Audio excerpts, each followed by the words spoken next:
நம்ம கறி குழம்பு வைக்க போகிறோம். அதுக்கு குக்கரில் ஆயில் ஊற்றி கடுகு சோம்பு வெடித்ததும் வெங்காயம் போடுறேன். கடுகும் சோம்பும் கொஞ்சம் போட்டு வெடித்ததும் இப்போ வெங்காயம் போட்டு லைட்டாக வதங்கினா போதும். அதில் கொஞ்சம் உப்பு போடணும். உப்பு போட்டால் அதுவும் வதங்கிடும். இப்போ தக்காளி போடுறோம். நான் குழம்பு வைக்கிறதுனால எல்லாம் கொஞ்சம் கொஞ்சமாக போட்டிருக்கேன். உங்களுக்கு வேணுன்னா அதிகமாக கூட போட்டுக்குங்க. கருவேப்பிலை கொத்தமல்லி போட்டு நல்லா வதக்க போகிறோம்.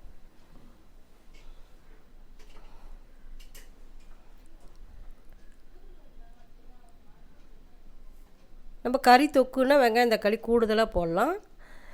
இப்போ இது குழம்புன்றதுனால கொஞ்சமாக போட்டு இந்த மஞ்சத்தூள் போட்டு நம்ம வதக்குறோம். உப்பு மஞ்சத்தூள் எல்லாம் போட்டாச்சு. இப்போ நம்ம கறி வாஷ் பண்ணி வச்சுருக்கேன். கறி போடலாம்.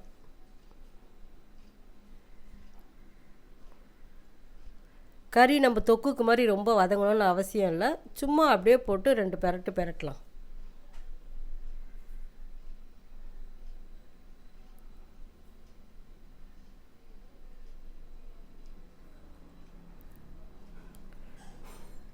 கறி போட்டாச்சு. அப்படியே கரண்டியில் போட்டு 2 பெரட்டு பெரட்டிக்கலாம்.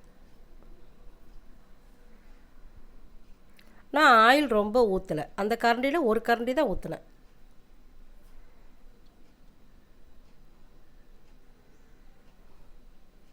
கறி வதங்கணும்னு ரொம்ப வதங்கணும்னு அவசியம் இல்லை.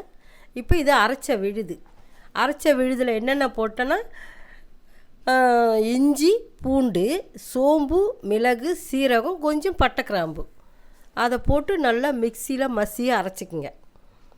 அரைச்சிக்கிட்டு அதில் போட்டு கொஞ்சம் ஒரு பெரட்டணும்னு இல்லை, கொஞ்சம் அப்படியே போட்டு இது பண்ணால் அந்த நெடி போயிடும். அங்கே பாருங்கள், லைட்டாக அப்படியே. ஏன்னா நம்ம எதுவாக இருந்தாலும் குக்கரில் வைக்கிறோம் இல்லையா, குக்கரில் வச்சது சீக்கிரம் வெந்துடும். தேவைக்கேற்ப மிளகா பொடி. நான் வீட்டில் குழம்பு மிளகாத்தூள் அரைச்சி வச்சுருக்கேன். குழம்பு மிளகாத்தூள்னால் எதுவுமே இல்லை, மிளகாவும் தனியாவும் மட்டும்தான். அந்த அதை கழுவி அந்த தண்ணி கொஞ்சம் ஊற்றினேன்.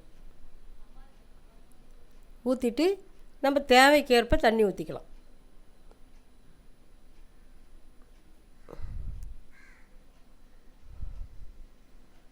நம்ம இப்படியே வேணுனாலும் வச்சுக்கலாம்.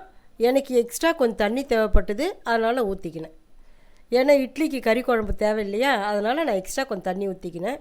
ஃபஸ்ட்டு நீங்கள் பார்த்தா மாதிரி அந்த திக்காக வேணும்னா அப்படியே கூட விட்டு குக்கர் மூடி போட்டுருங்க.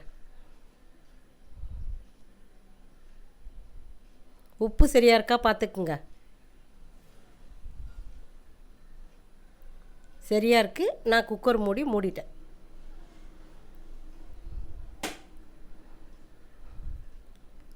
கோழிக்கறி தானே, ஆட்டுக்கறினா உங்களுக்கு 5 விசில் விடணும். இது கோழிக்கறியில் 2 விசில் விட்டால் போதும்.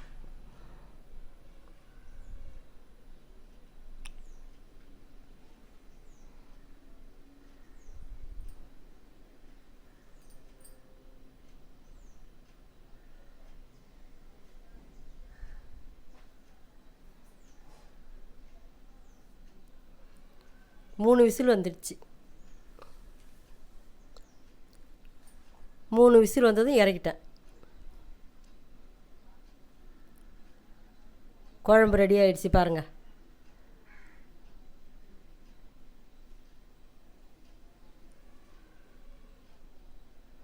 கொஞ்சம் கொத்தமல்லி போட்டுக்குவோம்.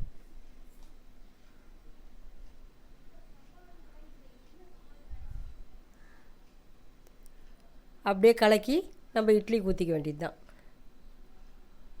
நான் இட்லிக்கு வச்சுருக்கேன்.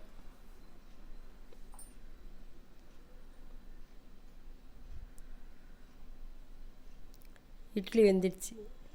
இட்லி சூட்டோடு எடுத்துட்டேன்.